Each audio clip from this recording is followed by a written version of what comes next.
Today, in the wake of the Trump administration invoking a 1798 law to ship hundreds of Venezuelan migrants out of the country in apparent defiance of a court order, the federal judge overseeing that case responded to what the Trump Department of Justice submitted, writing, quote, "The government again evaded its obligations," and that its response was woefully insufficient. The judge ordered the government to file a brief by Tuesday showing cause on why they violated the order and failed to turn the planes headed to the Supermax prison in El Salvador around.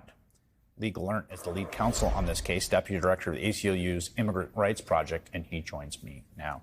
Lee, it really seems like the government right now is sort of disobeying the court while pretending not to, or doing like the least possible. Like, how do you understand where we are with this case? Yeah. So I think there are two parts to it, as you know. One is, did the government violate the court's order by not turning the planes around and bringing the individuals back after he had ordered a stop to the policy, a temporary stop?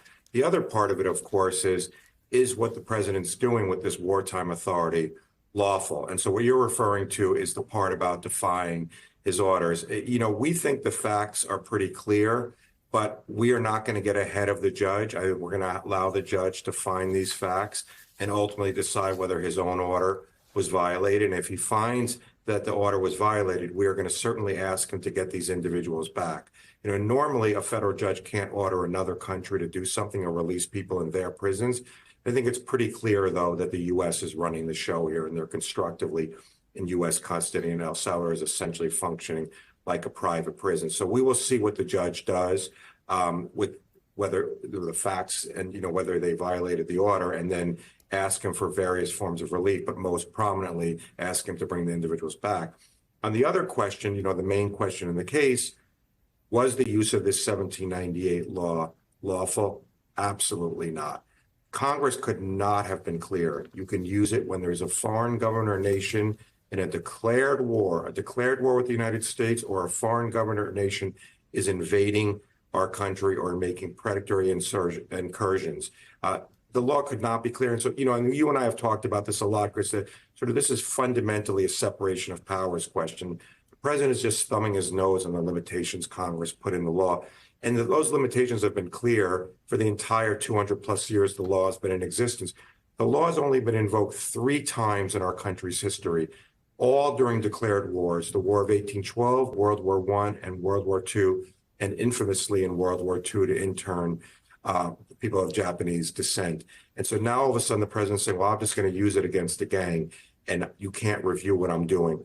If the president gets away with this, then anybody can be designated an enemy alien and shipped off to a Salvadoran prison. And those Salvadoran prisons, as you said in the introduction, Supermax prisons, our plaintiffs are in real trouble there. And on the anybody front, I should say here that even if someone belongs to a terrible gang and has done terrible things, they shouldn't be unreviewably shipped off to one of these prisons.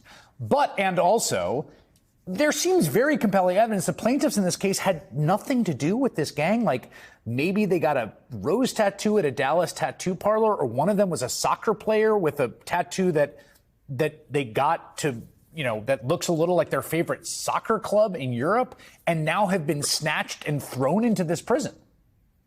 Yeah, I'm glad you made that point, Chris, because we have 2 arguments. One is the law can't be used at all. It's a wartime authority during peacetime. But even if it could, the individuals must be given due process to show that they're not part of this gang. The Supreme Court has made that crystal clear forever, that when this law is used, the limited times it's been used, you have to have due process to show you're not part of the gang. And our plaintiffs dispute that they're members of the gang. More and more evidence is coming out that the people shipped to El Salvador are not part of a gang. I think we're going to see that over and over. And this is a pattern with the Trump administration. They ship people to Guantanamo and say these are the worst of the worst. Even the government had to eventually concede in court filings in our case that they were not actually high-level criminals, but low-level or no criminal, activity. And so I think we're going to see the same pattern here. But these individuals are now, hopefully they are, going to stay out of trouble. But I think they're in real trouble in El Salvador prisons. Yeah, we should also say there's reporting today that the own intelligence assessment inside the U.S. government found that the gang in question here is not controlled by the government. that to invoke war crime deportation powers, the president asserted that they control a gang, but U.S. intelligence analysts think that that is not true. I mean, this whole thing just seems like such a stack of absurdities. Lee Gelernt, who's been litigating this case. Thank you very much.